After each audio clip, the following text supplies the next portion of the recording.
অবশেষে প্রধানমন্ত্রীর ঘোষিত দিনেই পড়ল শিলমোহর। শনিবারেই হতে চলেছে বিজেপির নতুন মন্ত্রিসভার শপথ গ্রহণ। বাংলার রাজনৈতিক ক্ষমতা হস্তান্তরের পর আনুষ্ঠানিকভাবে শনিবার থেকেই রাজ্যের যাবতীয় সাংবিধানিক দায়িত্ব কাঁধে তুলে নেবে নতুন সরকার।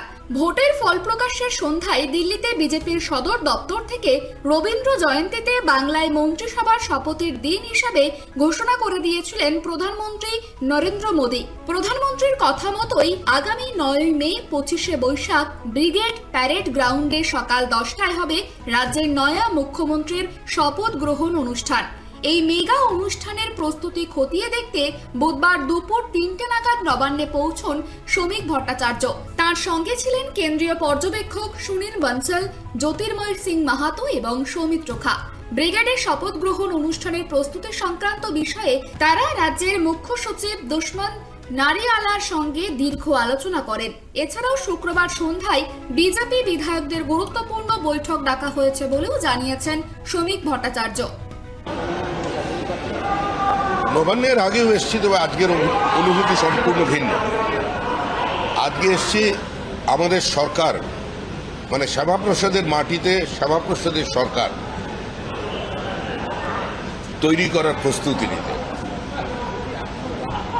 আগামী 8 তারিখ বিকেল 4টে আমাদের বিধায়ক দলের বৈঠক হবে, সেখানে বিধায়ক দলের নেতা নির্বাচিত হবেন এবং 9 তারিখ ব্রিগেড প্যারেড গ্রাউন্ডে সকাল 10টার সময় প্রধানমন্ত্রী, স্বরাষ্ট্রমন্ত্রী,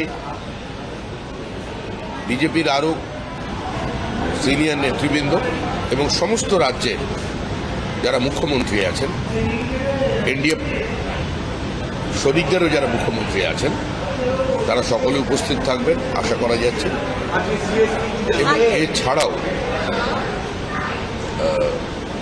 আমাদের বহু এমন সমাজের বিভিন্ন স্তরের মানুষ যারা জাতীয় পুরস্কার পেয়েছেন, পদ্ম অ্যাওয়ার্ডে আছেন এবং সমাজের নিজ নিজ ক্ষেত্রে যারা প্রতিষ্ঠিত, সে ধরনের সমস্ত মানুষ তারা আমন্ত্রিত থাকবেন এবং তাদের অত্যন্ত বর্ণময় উপস্থিতিতে আজকে এই শপথ গ্রহণ অনুষ্ঠানটা হবে। ব্রিগেডের শপথ গ্রহণ অনুষ্ঠানের প্রস্তুতি খতিয়ে দেখতে যান বিজেপি নেতৃত্ব সঙ্গে এসপিজি। বঙ্গের নির্বাচনী প্রচারের শেষ লগ্নে ব্যারাকপুরে দাঁড়িয়ে প্রধানমন্ত্রী দাবি করেছিলেন 4 মের পরে বিজেপি সরকারের শপথ গ্রহণ অনুষ্ঠানে আমাকে এ রাজ্যে আসতেই হচ্ছে।